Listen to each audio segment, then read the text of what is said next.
बाळासाहेबांच्या तमाम शिवसैनिकांना तुमच्या ह्या अनिश गाढवेचा, बाळासाहेबांच्या लहानशा शिवसैनिकाचा आणि शिवसेनेच्या प्रवक्त्याचा मानाचा जय महाराष्ट्र. शिवसैनिकांनो, आज दिवसभरामध्ये ज्या काही महत्वाच्या कायदेशीर घडामोडी घडल्यात त्या सर्व घडामोडी तुम्हा सर्वांच्या समोर पुढच्या 10 ते 12 मिनिटात ठेवण्याचा एक मी छोटेखानी प्रयत्न करतोय. लक्ष देऊन ऐका. आज महाराष्ट्रामध्ये शिवसेनेच्या अनुषंगाने बऱ्याचशा गोष्टी मान्य सुप्रीम कोर्टामध्ये आणि मान्य उच्च न्यायालयामध्ये पेंडिंग आहेत. सगळ्यात पहिली आणि महत्वाची गोष्ट शिवसेनेच्या नावाच्या आणि चिन्हाच्या संदर्भातली केस. दुसरी गोष्ट शिवसेनेच्या 16 गद्दारांच्या अपात्रतेची केस. आणि तिसरी गोष्ट मी चौथीही सांगू शकतो, 3 आणि 4 असे 4 क्रम देऊ शकतो. तिसरी गोष्ट अमोलजी कीर्तीकर, शिवसेनेचे 10वे खासदार, यांच्या संदर्भातली मुंबई उच्च न्यायालयातली केस वायकरांच्या विरोधातली. आणि चौथी नारायण राणेंच्या विरोधातली जी आपले विनायकजी राऊत साहेबांची केस आहे. कारण राणेंच्या मतदारसंघामध्ये ज्या प्रकारे पैसा खुलेआम वाटला गेला होता त्या सगळ्या प्रकारावर आपण आक्षेप घेतलेला आहे आणि त्यांच्या विरोधातलं प्रकरण हे इलेक्शन कमिशन ऑफ इंडियामध्ये पेंडिंग आहे. आता तुम्ही लक्षात घ्या, हे अशा प्रकारचे पैसे वाटप वगैरे हे काही सोपं नाहीये, पण न्यायासारखं वागलं तर ह्या सगळ्या प्रकरणांवर सुनावणी होईल अशी अपेक्षा आपण धरू शकतो. तो चौथा प्रकार. पण आज जे महत्वाचे खुलासे मान्य उच्च न्यायालयाकडनं आणि सुप्रीम कोर्टाकडनं झाले त्या सर्वांवर एक छोटासा प्रकाशझोत टाकण्याचा प्रयत्न करतोय. वायकरांच्या केसवर म्हणजे रवींद्र वायकरांनी ज्या प्रकारे खासदारकी चोरली, चोऱ्या माऱ्या, पाकिट माऱ्या, वाट माऱ्या तुम्ही म्हणू शकता, या सगळ्यावर आज त्यांना समन्स बजावण्यात आलेला आहे. आणि 2 सप्टेंबर रोजी त्यांना, मला वाटतं ही तारीख, मला एकदा तारीख फक्त कन्फर्म करू द्या. 2 सप्टेंबर, होय, तारीख 2 सप्टेंबरचीच आहे. 2 सप्टेंबर रोजी त्यांना कोर्टामध्ये सक्तीने उपस्थित राहण्याचे आदेश देण्यात आलेले आहेत. 2 सप्टेंबर रोजी. कारण त्यांच्या नातेवाईकांचे मेवण्याचे ते फोन, सीडीआर, हे सगळी गोष्ट, आता ह्या सगळ्या गोष्टी बाहेर निघतील. मला अनेक शिवसैनिक प्रश्न करायचे की नेमकं ह्या केसेसमध्ये काय चाललंय. मी आजच्या ह्या दिवसाची वाट पाहतो, माननीय मुंबई उच्च न्यायालयाकडनं काय घडणार आहे. आता हे प्रकरण ज्या प्रकारे पुढे जाईल, यांची खासदारकी 100% धोक्यात आहे. वायकरांची अगदी त्या ईव्हीएम मशीनचा तो फोन वापरणं, आतमध्ये बिना परवानगी जाणं, किंवा आतमध्ये घडलेल्या शेवटच्या क्षणातल्या काही बातम्या, अनेक गोष्टी आहेत. सीसीटीव्ही फुटेज दाखवणार नाही म्हणणार त्या आपल्या आरो मॅडम, रिटर्निंग ऑफिसर, सगळं कोर्टापुढे येईल. ते जेव्हा जेव्हा जसं पुढे येईल सगळं तुम्हा सर्वांच्या समोर घेईल. पण आज ज्या विषयाला घेऊन मी तुम्हा सर्वांच्या समोर आलोय तो महत्वाचा विषय आहे सुप्रीम कोर्टामध्ये 16 गद्दारांच्या अपात्रतेची केस. तुम्हाला मी मागेच सांगितलं 23 जुलै रोजी आपली याचिका सुनावणीला होती, पण ज्या प्रकारे ते नीटचं प्रकरण रेंगाळलं किंवा लांबलं त्यानंतर आपली केस काही सुनावणीला आली नाही. आणि आपल्या दोघांनाही, राष्ट्रवादी काँग्रेस पक्ष, शिवसेना, दोघांनाही 29 आणि 30 तारीख अनुक्रमे देण्यात आली. म्हणजे आजची तारीख आणि उद्याची तारीख शिवसेनेला. पण या देखील तोंडी तारखा होत्या. पण आज या तोंडी तारखेवर देखील सुनावणी झाली. हे अतिशय महत्वाचं, दिलासादायक आहे. आज काय घडलं मान्य सुप्रीम कोर्टामध्ये, सगळ्यात पहिलं आणि महत्वाचं वाक्य जे मला तुम्हाला सांगावंच लागेल की डी.वाय. चंद्रचूड साहेब म्हणतायत, entire issue is pending before this court now. Entire म्हणजे सगळं प्रकरण आता सुप्रीम कोर्टापुढे पेंडिंग असणार आहे. आणि दोनही पार्टीजसाठी, एनसीपी आणि शिवसेना, या दोनही पार्ट्यांसाठी आहे. आज यांच्या वकिलांनी म्हणजे मुकुल रोहतगी असतील, नीरज किशन कौल असतील, आटोकाट प्रयत्न केलेला आहे की हे प्रकरण कसं सुप्रीम कोर्टात नाही आलं पाहिजे, हे मुंबई उच्च न्यायालयात चाललं पाहिजे, आमच्या याचिका तिकडे आहेत. तुमच्या माहितीसाठी सांगतो, या अजित पवार गटातर्फे अनिल भाईदास पाटील आणि शिंदे टोळीतर्फे भरत गोगावले, ही 2 माणसं, ही 2 आमदार म्हणू शकता, हायकोर्टातच का गेले असतील याचं काही वेगळं कारण तुम्हाला सांगण्याची गरज वाटते शिवसैनिकांनो. मला वाटत नाही, तुम्हाला सर्वांना माहितीये कशा प्रकारे प्रकरण रेंगाळत राहिलं पाहिजे.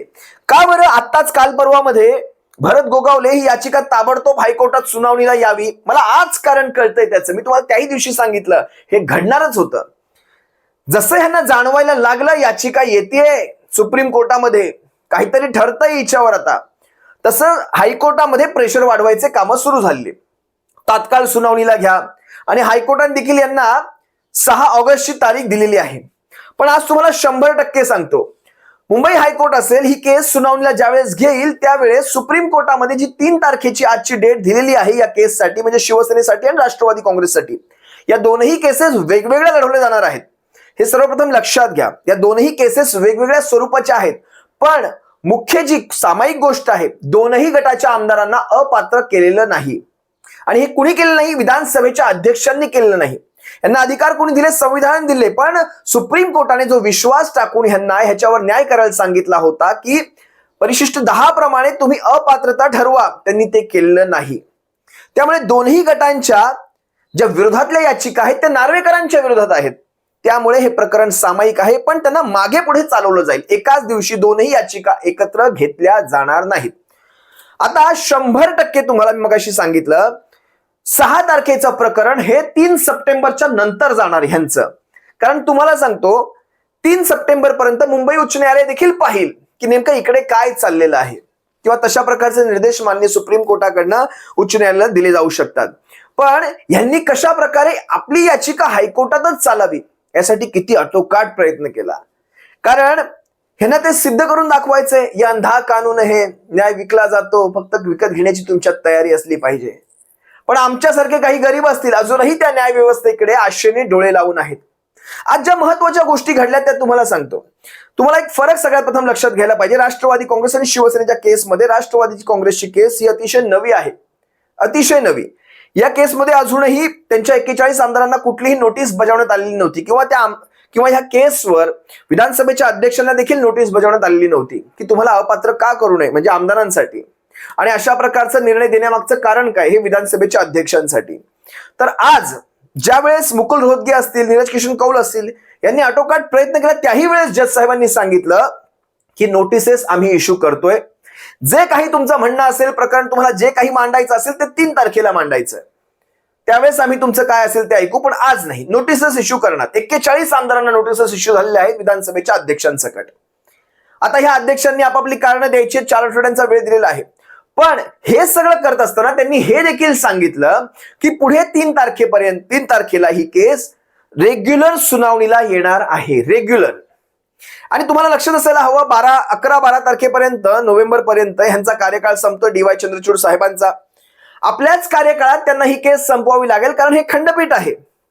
या खंडपीठाने घेतलेला निर्णय हा याच खंडपीठाला संपवावा लागेल. आणि शिवसेनेच्या याचिकेच्या बाबतीत तुम्हाला सांगतो, शिवसेनेची आणखी एक याचिका जी नावाचिन्हाची, एक 6 तारखेला आणि एक 8 तारखेला, 14 तारखेला, एक 6 ऑगस्ट रोजी मला वाटतं राष्ट्रवादी काँग्रेस शरदचंद्रजी पवार साहेबांची नावाचिन्हाची याचिका आहे, आणि शिवसेनेची याचिका 14 ऑगस्ट रोजी नावाचिन्हाची याचिका सुनावणीला येते. तर ह्या दोनही याचिका मान्य सुप्रीम कोर्टाच्याच वकिलांसमोर आणि आपले धनंजय चंद्रचूड साहेबांच्याच समोर सुनावणीला येणार आहेत. याच्यातही एक फरक सांगतो. शिवसेनेच्या याचिकेचं ऑलरेडी प्लीडिंग झालेलं आहे, त्यामुळे त्यांना जास्त काही याच्यावर तारखा द्यायची गरज पडणार नाही. मला वाटतं 1 ते 2 सुनावण्यांमध्ये यांचं हे प्रकरण मार्गी लागू शकतं, कारण ऑलरेडी अख्खा निकाल 143 पानांमध्ये आहे तसा दिलेला आहे. फक्त कुठले निर्देश पाळले गेले आणि कुठले नाहीत याच्यावरच त्यांना लक्ष घालायचं. 14 ऑगस्टची शिवसेनेच्या नावाचिन्हाची याचिका आणि 6 ऑगस्टची राष्ट्रवादी काँग्रेस पक्षाच्या चिन्हाची आणि नावाची याचिका या देखील फार महत्वाच्या आहेत. आणि त्यानंतर येणारं हे 3 सप्टेंबरचं प्रकरण हे अतिशय महत्वाचं. अनेक जण म्हणतात की आता किती काळासाठी हा न्याय होईल, पण लक्षात घ्या शिवसैनिकांनो, 3 सप्टेंबरला जरी हे सुनावणीला आलं आणि लागोपाठ जरी याची याचिका सुनावणीला आली, शिवसेनेची याचिका अगदी शेवटावर आहे. शिवसेनेच्या याचिकेवर निर्णय लागणं अगदी शेवटावर असल्यामुळे हे 2 ते 3 सुनावण्यांमध्ये देखील उरकू शकतं. म्हणजे हा निर्णय जर सप्टेंबरमध्ये लागोपाठ तारखा मिळाल्या तर हा निर्णय सप्टेंबरमध्येच होऊन जाऊ शकतो, सप्टेंबरमध्येच. आणि शिंदे टोळीचे जे सर्वोच्च न्यायालयाने सांगितलं होतं की कशा प्रकारे भरत गोगावले हे अपात्र व्हीप आहेत, अवैध व्हीप आहेत, कशा प्रकारे त्यांनी उल्लंघन केलेलं आहे. फक्त अधिकार विधानसभेच्या अध्यक्षांना आहे की त्यांनी अपात्र करावं, त्यांनी हा सगळा मामला निस्तरावा, कारण तुम्हाला घटनेने तसे अधिकार दिलेत. आता जर तुम्ही तुमच्या अधिकार क्षेत्रांचं उल्लंघन केलं असेल, म्हणजे इलेक्शन कमिशन ऑफ इंडिया असो किंवा विधानसभेचे अध्यक्ष असो, परिशिष्ट 10 प्रमाणे तुम्हाला अपात्र करणं गरजेचं आहे, एकतर ह्यांना तुमच्या न्यायाप्रमाणे. पण अपात्रता ही कुणाच तरी एकाची व्हायला हवी होती, जे की झालेलं नाही. परिशिष्ट 10 याला अनुमती देत नाही. विधानसभेच्या अध्यक्षांनी आपल्या अधिकार क्षेत्राच्या पलीकडे जाऊन हे घटनाबाह्य सरकार जगवलंय, हे देखील त्यावेळेस सिद्ध होईल. आता लक्षात घ्या, या सगळ्या प्रकरणामध्ये नार्वेकरांना काय सुप्रीम कोर्ट झोडेल ते झोडेल, पण हा सगळा प्रकार होणं गरजेचं आहे. मी मागेही म्हणालो, एक दिवस असेल, 2 दिवस असेल, कितीही असो, पण हे सगळं होणं गरजेचं आहे. कारण हे सगळं अकॅडमिक आहे. भविष्यामध्ये ज्यावेळेस याच कोर्टाच्या केसेसचा रेफरन्स सगळ्या इतर गोष्टींना, कारण हे शेवटी आमदार खासदार अशाच प्रकारे संस्था, या अशा इलेक्शन कमिशन ऑफ इंडिया सारख्या, विधानसभा अध्यक्षांसारख्या, राज्यपालांसारख्या संस्था, ह्या सगळ्या मिळून जर एकाच माळेच्या मनी निघाल्या तर सगळ्या मिळून भारताची लोकशाही नागवतील आणि नाचवतील, खेळवतील. त्यामुळे याच्यावर आताच ताबडतोब व्यवस्थित निकाल जर लागला नाही तर भविष्य मात्र या देशाच्या लोकशाहीचं फार कठीण म्हणण्यापेक्षा मी संपलंच म्हणेन. उद्या कशाही बहुमताला अर्थ राहणार नाही. तुम्ही आमदार खासदारांना खोके टाका, आमदार विकत घ्या, पक्ष सकट आमदार विकत घ्या. 40 आमदार आले, 50 आमदारांपैकी सगळा पक्षच तुमचा.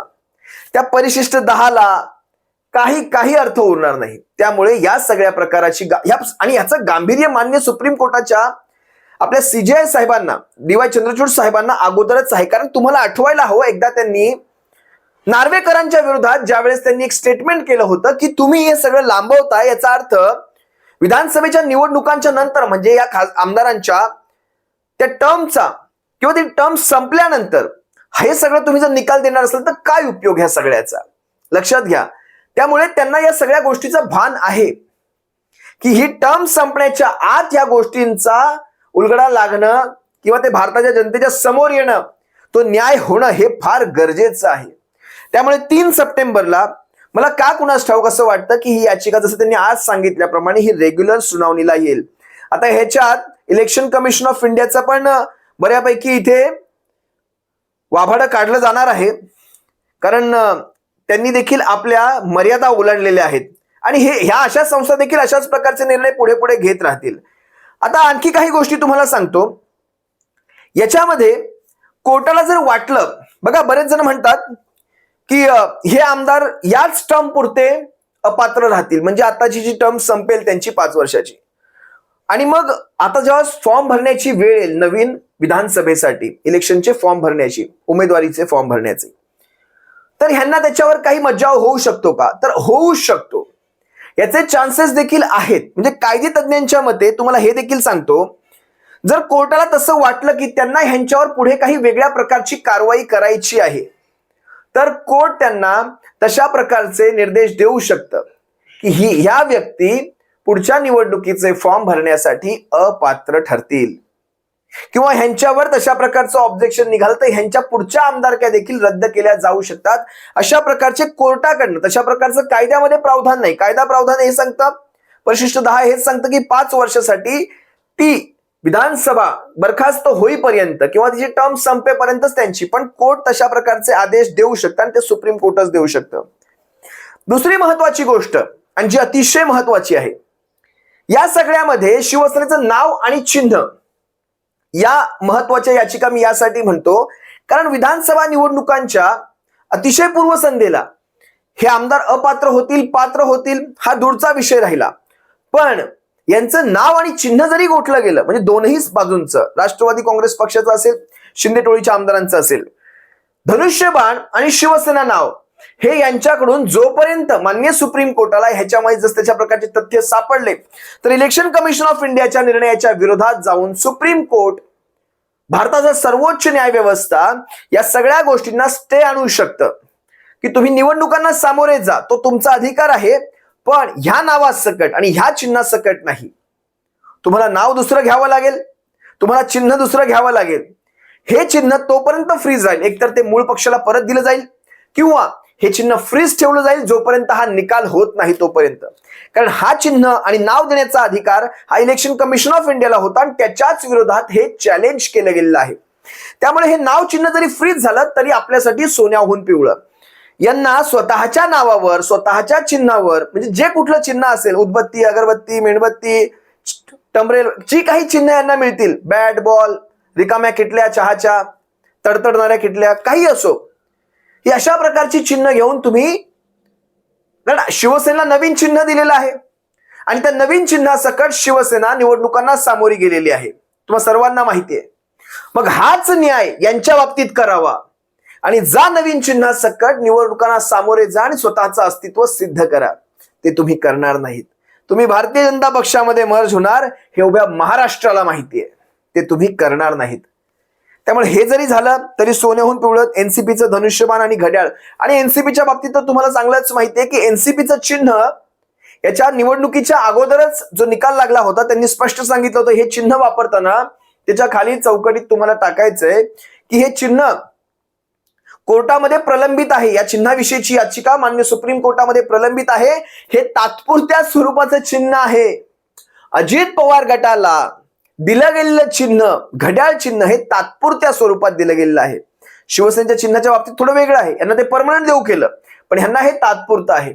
त्यामुळे ही चिन्ह आणि नावं मान्य सुप्रीम कोर्टाकडनं एकतर गोठवली जाऊ शकतात दोनही पक्षांची म्हणजे टोळ्यांची, आणि ती मूळ पक्षाला दिली जाऊ शकतात, किंवा नाही दिली तर ही या निवडणुकीपर्यंत गोठवली जाऊ शकतात. आता सुप्रीम कोर्टाने काही महत्वाचे मागे निर्देश दिले होते, ते तुम्हाला माहिती आहेत. हे देखील एक दिलासे आहेत. दोनही पक्षांना राज्याचा पक्ष म्हणजे स्थानिक पक्ष म्हणून मान्यता देण्यात आलेली आहे, कारण ही दोनही नवीन नावं आहेत माननीय इलेक्शन कमिशन ऑफ इंडियाच्या लिस्टमध्ये. शिवसेना उद्धव बाळासाहेब ठाकरे असेल, राष्ट्रवादी काँग्रेस शरदचंद्रजी पवार पक्ष, हे दोनही नवीन पक्ष आहेत. या दोघही पक्षांना राज्यस्तरीय पक्ष म्हणून मान्यता दिल्या गेलेल्या आहेत इलेक्शन कमिशन ऑफ इंडिया तर्फे. आणि दोनही पक्षांना, माफ करा मगाशी मी तुम्हाला सुप्रीम कोर्टातर्फे म्हणालो, पण हे इलेक्शन कमिशन ऑफ इंडिया तर्फे मला म्हणायचंय. आणि दोनही पक्षांना वर्गणी किंवा तो फंड स्वीकारण्याचे अधिकार इलेक्शन कमिशन ऑफ इंडियाने दिलेले आहेत. कारण लोकसभेच्या ज्या निवडणुका झाल्या पक्षाला रुपयाचा फंड नव्हता. जे लोक दान धर्म करू शकतात पक्षांच्या बाबतीत, 1 रुपयाचं तुम्ही दान स्वीकारू शकत नाहीत किंवा फंड स्वीकारू शकत नाहीत, वर्गणी स्वीकारू शकत नाहीत जनतेतनं. पण इतर पक्षांनी मात्र हजारो कोटींच्या ढापल्या. लक्षात घ्या मला काय सांगायचंय. ठीक आहे, ते देखील, या देखील प्लस आणि जमेच्या बाजू आहेत. आता ज्या विश्वासाने नार्वेकरांकडे ही केस दिलेली आहे, बघूयात नेमकं आता नार्वेकरांच्या बाबतीत सुप्रीम कोर्ट काय न्याय करते. पण विश्वासाने नार्वेकरांकडे ही केस सोपवली होती आणि मुळात ही सगळ्यात पहिली केस होती विधानसभेच्या अध्यक्षांना अशा प्रकारे अधिकार बहाल करण्याचा. आणि ही पहिलीच केस मान्य सुप्रीम कोर्टामध्ये आलेली आहे. म्हणजे पहिल्याच केसमध्ये विधानसभेच्या अध्यक्षांकडे गेली आणि ती पहिलीच केस सुप्रीम कोर्टामध्ये आलेली आहे. हे या देशाच्या इतिहासात घडलेलं नाही की दोनही पक्षांना पात्र करून टाकलं, दोनही गटांना एकतर याला मान्यता दे किंवा याला मान्यता दे, पण तसं घडलं नाही. त्यांनी देखील ही वेळ मारून नेण्याचे प्रयत्न केलेले आहेत आणि दोन्ही पक्षांना मान्यता दिलेली आहे. बघूयात, अनेक गोष्टी आहेत शिवसैनिकांनो, पण हा आज जे घडलेला प्रकार आहे हा 3 सप्टेंबरला आणि 3च्या नंतर मला वाटतं लागोपाठ 3 किंवा 4 अशा प्रकारच्या दोनही तारखा देऊन मागे पुढे दोनही पक्षांच्या ह्या केसेस सलग चालवल्या जातील, सविस्तर चालवल्या जातील. म्हणजे आज दिले परत महिन्याची असं होऊ शकत नाही, कारण आता it's too near to the Vidhan Sabha election, हे तुम्ही समजू शकता. आणि कोर्ट भले या गोष्टी मानत नाही, विधानसभेच्या निवडणुका कधी लागतात, आचारसंहिता कधी लागते, पण तरी देखील माननीय CJI भारताचे सर्वोच्च न्यायालयाचे न्यायाधीश DY चंद्रचूड साहेब या सगळ्या बाबतीमध्ये ह्यांनी हे सगळं मनावर घेतलंय असं कुठेतरी मला वाटतं. आणि स्वतःच्या कारकिर्दीला दाग कोण लावून घेणार हो शिवसैनिकांनो, तुम्ही मला सांगा. कारण रिटायर होता माझ्या कालखंडामध्ये ही अशा प्रकारची एक केस, अशा प्रकारचा हिचा निवड झाल्यामुळे उभ्या देशाच्या राजकारणाचा चुतडा झाला. हा अशा प्रकारचा डाग कोण लावून घेणार हे देखील पाहावं लागेल. तुर्तास तुम्हा सर्वांची रजा घेतो. एकंदरीत मला आजचा दिवस हा दिलासेचा दिवस वाटतोय. आज जर हे प्रकरण तिकडे वळवलं गेलं असतं ना, आजच विषय संपला असता, हायकोर्टात सडत बसावं लागलं असतं. पण तसं नाही. काय सांगितलं त्यांनी, हे सगळी प्रकरणं आता आमच्या पुढे सुनावणीला येतील. त्यामुळे आभार सर्वोच्च न्यायालयाचे.